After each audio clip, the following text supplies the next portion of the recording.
सर्दी तेज़ हो गई है। अक्टूबर से ही काठगोदाम में सर्दी कड़ाके की और कोहरा घना हो जाता है। पहाड़ी इलाका है तो मौसम हमेशा भीगा भीगा ही रहता है। परसों से दोनों बेटियों के फाइनल एग्ज़ाम चालू होने वाले हैं। एक 7th में है और दूसरी 5th में। दोनों देहरादून के बोर्डिंग स्कूल में हैं। प्रिपरेशन लीव पे घर पे आई हुई थी। वैसे तो हमें कल ही देहरादून के लिए निकल जाना चाहिए था, लेकिन तेज़ बारिश और लैंडस्लाइड की वजह से 1-2 दिन लेट हो गए। 7 से 8 घंटे लग जाते हैं काठगोदाम से देहरादून के। रात को 12:15 की बस है, सुबह 8 बजे देहरादून लगा देगी। प्राइवेट बस है तो कम स्टेशनों पर ही रुकती है और भीड़ भी कम ही रहती है। सोनाली बेटा, चलो अब, और अपनी छोटी बहन का हाथ पकड़ लो। घर से निकलने का टाइम हो गया था। बस स्टेशन कुछ 15 मिनट ही था घर से। तांगा वाला भी बाहर आ गया था। तांगे में मैंने दोनों के स्कूल बैग और कपड़ों की छोटी सूटकेस रखवा दी। दोनों को बोर्डिंग स्कूल में छोड़ के बस स्टेशन पर ही धर्मशाला में नहा के सुबह की बस पकड़ लूँगा। इनकी मम्मी ने दोनों के लिए मनपसंद नारियल की चक्की का छोटा सा डिब्बा भी मुझे थमा दिया। तांगे में रास्ते भर दोनों सहेलियों की शिकायतें और बातें करती हुई खिलखिलाती रहीं। लो बाबूजी, आ गया काठगोदाम बस अड्डा, 25 रुपये हुए। मैंने तांगे वाले को उसके पैसे देके रवाना किया। बस अड्डे की खिड़की पे जाके पूछा कि देहरादून वाली बस कब तक आएगी। भाई साहब, देहरादून वाली बस ना आ रही। पार्टी टाउन में तेज़ बारिश हुई है, लैंडस्लाइड भी हुआ है। टिकट खिड़की वाले ऑफिसर ने मुझे जवाब दिया। मैं चौंक गया। क्या? अरे हमें तो कल सुबह ही देहरादून पहुंचना है। कुछ नहीं हो सकता सर, गवर्नमेंट और प्राइवेट बस दोनों ही उस रूट पर फंसी हुई हैं। यह सुन के मुझे मौसम पर बड़ी खीज आई। सोनाली और कोयल सब बातों से अनजान अभी भी स्कूल की बातें ही कर रही हैं, पर मुझे पता है दोनों अभी थोड़ी देर में थक जाएंगी। सोचा था बस मिलते ही सुला दूंगा दोनों को। मैंने सोनाली से कहा, बेटा सामान का और अपनी बहन का ध्यान रखना, मैं 1 मिनट में आया, कहीं जाना मत।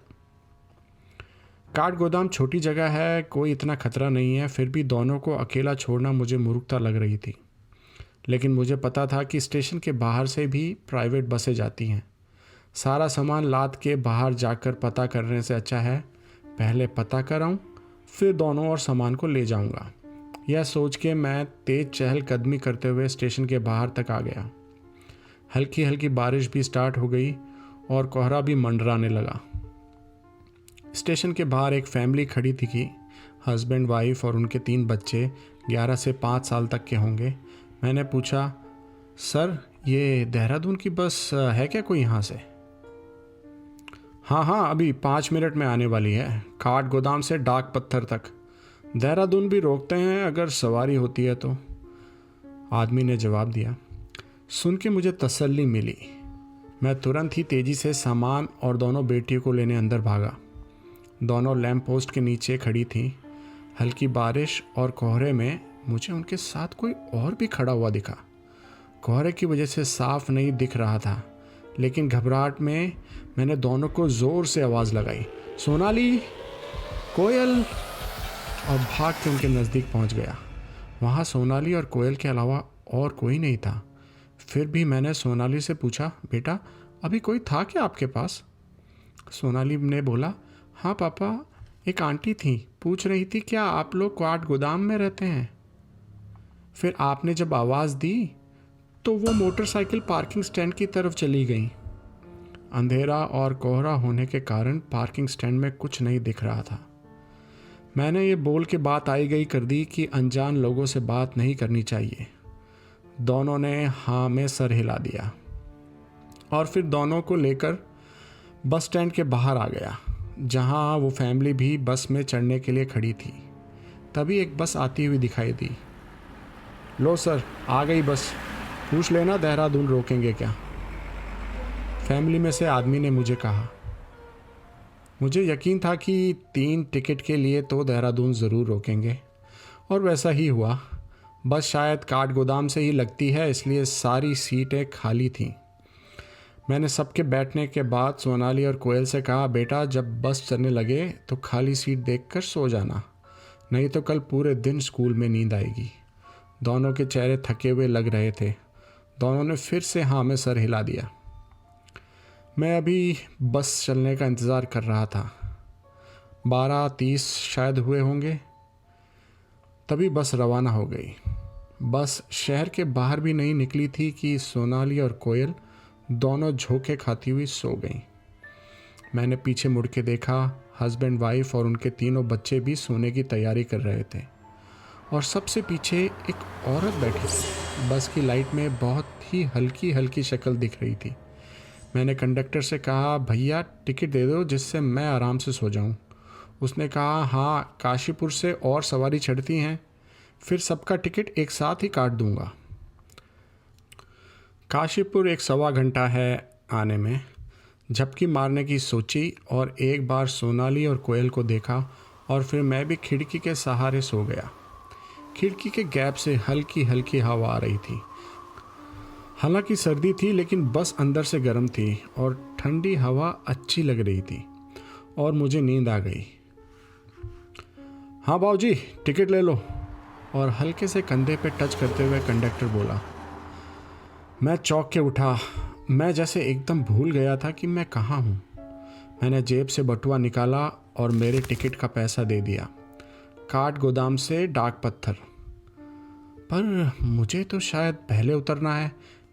फिर मैंने सोचा कि शायद देहरादून रुकते नहीं हैं, इसलिए एक स्टेशन आगे की टिकट बनाई है। मैंने कंफर्म किया कि देहरादून उतार तो देंगे। कंडक्टर ने हाँ में गर्दन हिला दी। सोने से पहले मैंने फिर से पीछे घूम के दोनों बहनों को देखा। रात के 2:30 बज रहे थे, और हस्बैंड एंड वाइफ और उनके दोनों बच्चे भी बिल्कुल बेसुध होकर सो रहे थे। वो औरत भी पीछे बैठी हुई आगे देख रही थी। सब चेक करने के बाद मैं फिर से खिड़की के किनारे सर भिड़ा के सोने लगा। नजीबाबाद वाले आगे आ जाओ। मेरी नींद फिर टूट गई। थोड़ा गुस्सा आया, लेकिन उतरने वाले उतरेंगे ही। हस्बैंड और वाइफ दोनों नजीबाबाद में उतर गए। दोनों के बीच में 8 सूटकेस। मैंने सोचा कि पता नहीं 2 लोगों के बीच में लोग इतना सामान लेके क्यों चलते हैं। मैंने सोने से पहले कंडक्टर से पूछा, नेक्स्ट स्टॉप कौन सा है। उसने कहा, रानी पोखरी।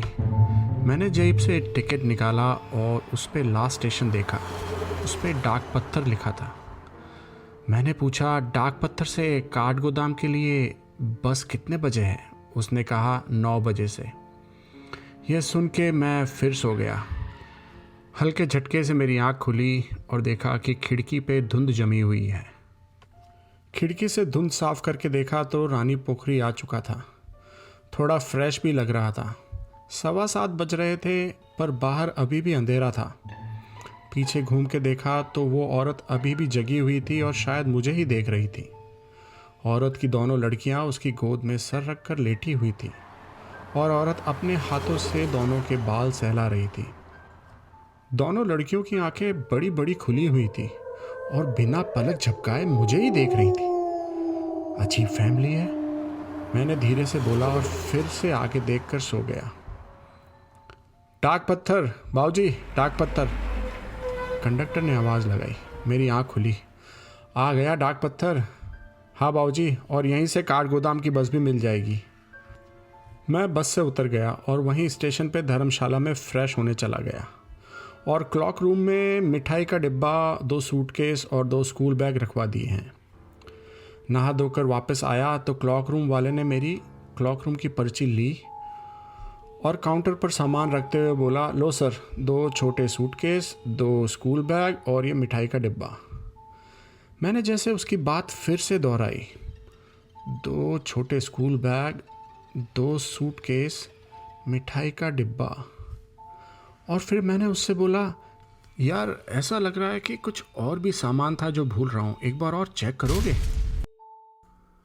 नहीं जनाब, यही है आपका सामान, काउंटर वाले ने कहा।